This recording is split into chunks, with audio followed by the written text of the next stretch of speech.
A very good morning, dear children. I welcome you all to today's session. Students, just a few days back, in fact, yesterday, we have completed a story. Now, today, we shall begin a grammar topic, and that is a very interesting and a day-to-day concept which we use in our English language. So, are you ready?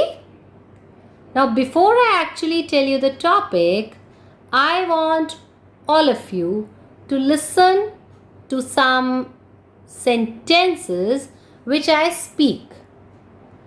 Come here. Will you go? Oh, I am sad. Are you not coming? She does not like mangoes. Students, what are all these? Yes, you guessed it right. I am actually speaking different kinds of sentences. And that is our topic. The topic is sentences. Now, before we start kinds of sentences or before we proceed, what are we going to do in today's session? Let me show you some more things to you. So, are you ready? Okay. Now, children, what is this written? Yes, it is written, I am good. And then, am good I. Can you spot the difference between the two? Yes, you will say, ma'am, this I am good is able to convey a meaning to us. Right? But when these words are jumbled, they are not arranged properly, it does not convey to us the correct meaning. So if I say that sentences is a group of words, then am I correct? No, I am not correct. This is not the complete information. So what is lacking in it? Yes, you got it right. Actual statement, actual definition of sentence should be a group of words which are properly arranged to convey the right meaning. Let us have some more examples on it. Will you come? Now this again gives us a complete meaning. If I write the same thing, come, will. Now you would say, ma'am, this is not even complete group of words and they are not completely properly arranged. Next, do it. Yes, this is a complete sentence. It is an instruction. It is an advice. So that means it does not matter how many words do you use. Your sentence can be meaningful even if it has just 2 words. Right? Similarly, it can be 3 words. I am fine. That gives us a complete meaning. Next can be, there are 2 boys. So these are 4 words in a sentence. So actually, children, sentences mean a group of words which are properly arranged, and it does not matter how many words are there. Even if one word can give us a sentence like sit. Now this is in itself is a complete statement.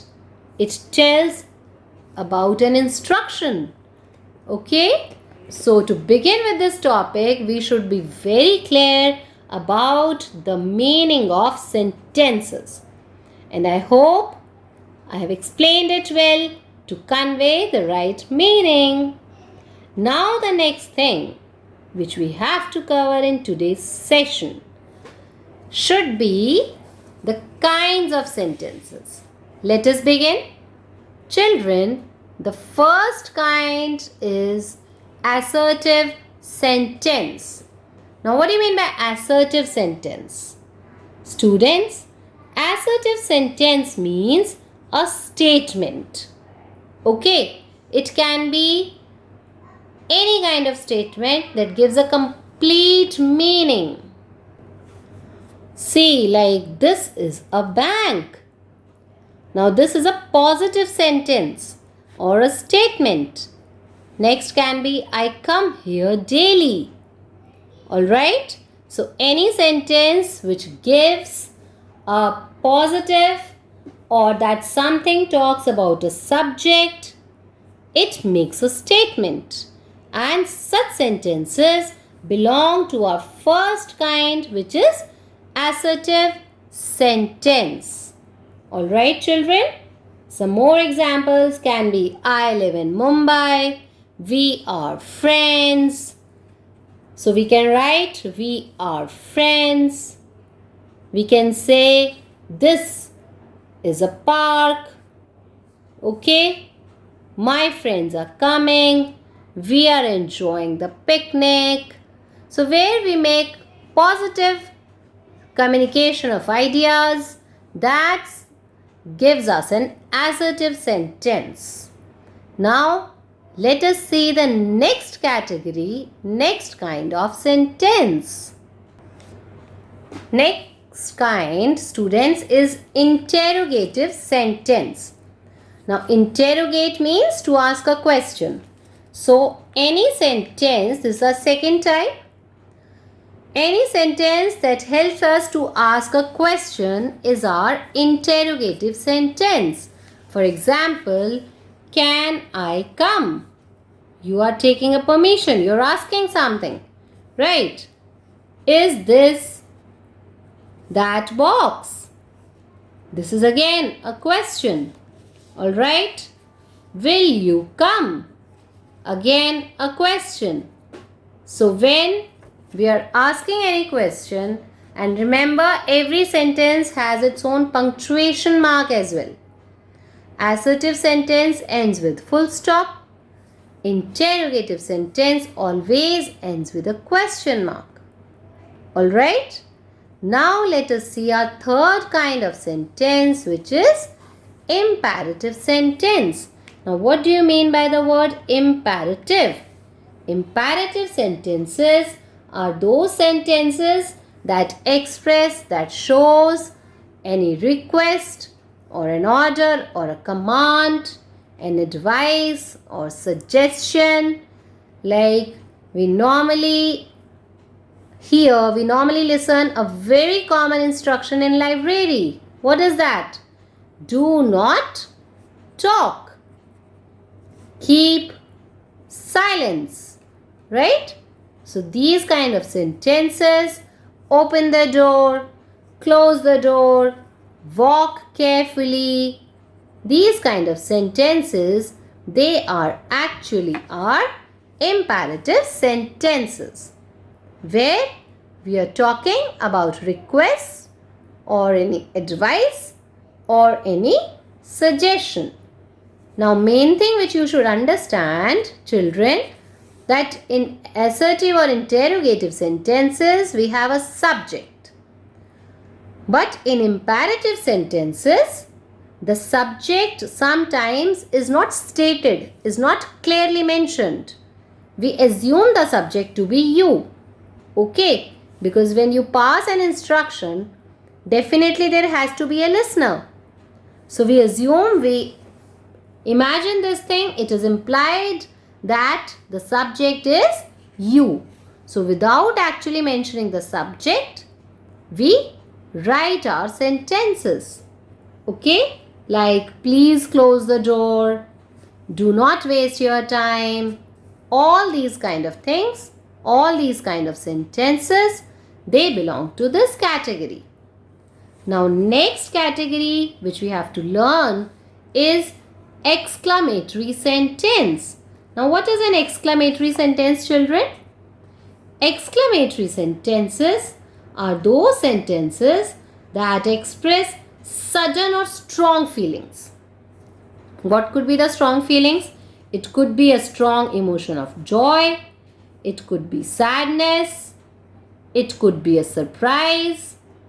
That strong feeling can be a pain, a sentence that conveys the painful feeling. In these kind of sentences, we have particular set of words which we use. And what are they? Like oh, wow, hooray, ah. All these words, they actually convey to us the strong feeling. And when I am writing this, you must be noticing that I am putting a special this mark. And what is it? It is called an exclamatory mark. So our exclamatory sentences, they have this exclamatory mark. When we use these words, this extra exclamatory mark comes after these words. Like, wow, what a beautiful dress. Okay. And if you're writing your sentence without this thing, then exclamatory mark will come at the end. Am I clear? It can be what a surprise. So when you write what a surprise, then this kind of sentence expresses a great feeling of surprise. So this will end in an exclamatory mark. So whenever you want to add sudden or strong feelings, then those sentences, they are called as exclamatory sentences. And exclamatory sentences, they begin with these exclamatory words, or they begin with the words like what and how. How talented she is. This kind of sentence where we are expressing a particular feeling, then they are also exclamatory kind.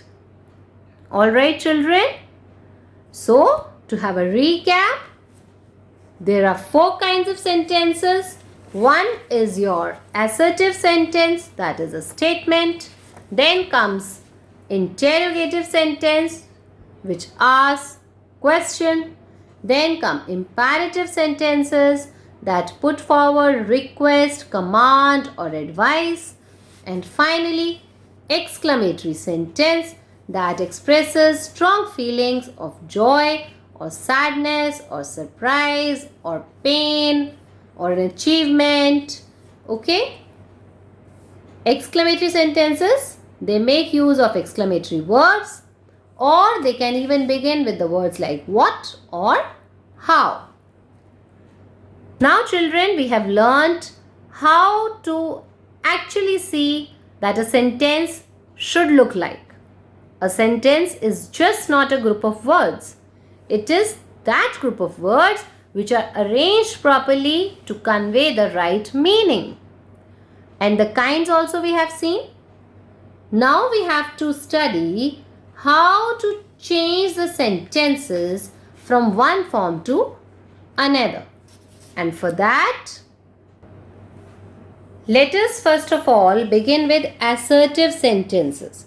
Now children, assertive sentences can be positive, just like I shared with you the examples, and they can be changed into negative form. Negative means the sentence which has the word not in it.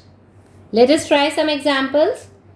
Students, we have already done simple present tense and present continuous tense, because to change an assertive sentence into a negative sentence, we should have an idea about tenses. That plays a very important role. How? Let me share an example with you. If I say, I live in Delhi, what kind of sentence is this, children? Of course, it is assertive. This is a statement. It is actually a positive statement. Okay. If I wish to change it into negative, I should know what is the tense used in it. Now see, live is V1, first form of the verb. Students, which tense use first form of the verb in positive sentences? Yes, you got it right. It is simple present tense. And you have to understand this thing, that why is it important to know the tense? Now we have to see what is the helping verb that we can use when we talk about simple present tense. Students, what should be the helping verb? Yes, you're right. We use do or does. And where do we use do? With the word I, we, they, you. We use the word, the helping verb, do. And where do you use does? With our subjects, he, she, it, or any name. Now all this information, how is it useful to change this assertive sentence into negative? Students, let's come back to our sentence. When you write I live in Delhi, and when you want to change it into negative, that means we have to add the word not here. So let us see. I will use the helping verb do, add our word not. I do not live in Delhi. Alright. So when we do not have the helping verb, when we do not have any helping verb in our sentence, we have to see the tense of that sentence. And then only we can add the word not and change our sentence into negative. Now let us understand what happens when we already have a helping verb. Students, let's see another example. If I say I can drive, what is the helping verb, students? Yes, you're right. Can is our helping verb. Now when we already have a helping verb, we will just add the word not to our helping verb. And this changes our assertive or positive statement into a negative assertive sentence. Is that clear? They both are assertive, negative and positive. Right? But positive means when there is no word called not. And negative means when you have a word called not. Now, and we always put the full stop at the end of assertive sentence, be it positive, even if it is negative. That you should always remember. Students will pursue some exercises to implement this rule. Now let us understand how do we change our assertive sentences into interrogative. We will take the same examples. Our example was I live in Delhi. We know that the helping verb should be do. So what will we do to convert into interrogative sentence? We will simply take our helping verb, put it before our subject. Do I live in Delhi? And we will put a question mark. Alright? The next, when you already have helping verbs, like let us take a different example. If I say, she is good at sports. Now this is an assertive sentence. We will see our helping verb. Is our helping verb. We will simply take it and put it before our subject. Is she good at sports? Alright? And do not forget your question mark. So children, today we will only do these two conversions. Assertive to interrogative and assertive to negative. And we'll practice your back exercise, grammar book questions based on these two conversions. Now let us have a look at our exercises. Students, we have the first question. Read these sentences carefully. Rewrite each of them as a negative sentence. Now see your number 1. I like fresh juicy apples. Here this like word is my verb. We do not have any helping verb here. So we have to see the tense. The tense is simple present tense. So we should understand that what should be the helping verb now. With the word, with the subject I, we have to use do. So how to convert it into negative? Just recall this example which I just shared with you. I do not live in Delhi. We use our helping verb, add the word not. So in the same way, you will do this. The next, I think I will be able to finish my work today. Now here, will is my helping verb. So take your helping verb, add the word not to it. Next, this butterfly is beautiful. Is the helping verb. My car is as fast as yours. What is the helping verb here? Now I have explained 3 examples. So I want you to find your helping verbs yourself. In case you do not have the helping verb, please see the tense and add the helping verb of the tense. Yes, in this example, let me clear one thing. When we have sentences with the verb has or have, then has or have are actually the main verbs. They are not the helping verb. So again, see the tense and use the helping verb that should come with I. Okay? I will not help you more than this. Try doing that. Similarly, I like to read about polar bears. Here like is the verb. So think about it. Use what helping verb should you use. Alright children, let us see our next set of questions. Frame a question for each of these sentences and write them in the space provided. Now again, it is the same way. Just see what are your helping verbs. Put them before your subject. Now again, you can hop like me. The verbs like can, is, am, are, they are the helping verbs. Alright children, you have to study. Now just see in this, have is the main verb. So see the tense. Similarly, Rohit plays football. Just see what should be the tense. Grandpa liked the cake. This is the past tense. And in past tense, the helping verb becomes did. This example I'm sharing with you. It can be a tricky question for you. In this, the helping verb is did. As we have not done the past tense, so I'm sharing the complete explanation of this. Helping verb is did. When you change this sentence into interrogative, then this did will come in the starting before the subject and verb will become like. Why? Because that is the rule of past tense. Alright. So it will be did grandpa like the cake? Okay. Why? Because did should be the helping verb. It is a past tense. And when we put interrogative sentence, the verb changes to first form. Rest you can easily do. We have learned the usage of simple present tense already and present continuous tense also. Okay, so the rest of these 2 exercises should be easy for you.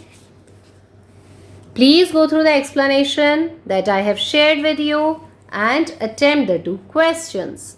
Tomorrow we will talk more about sentences. Happy learning. Goodbye.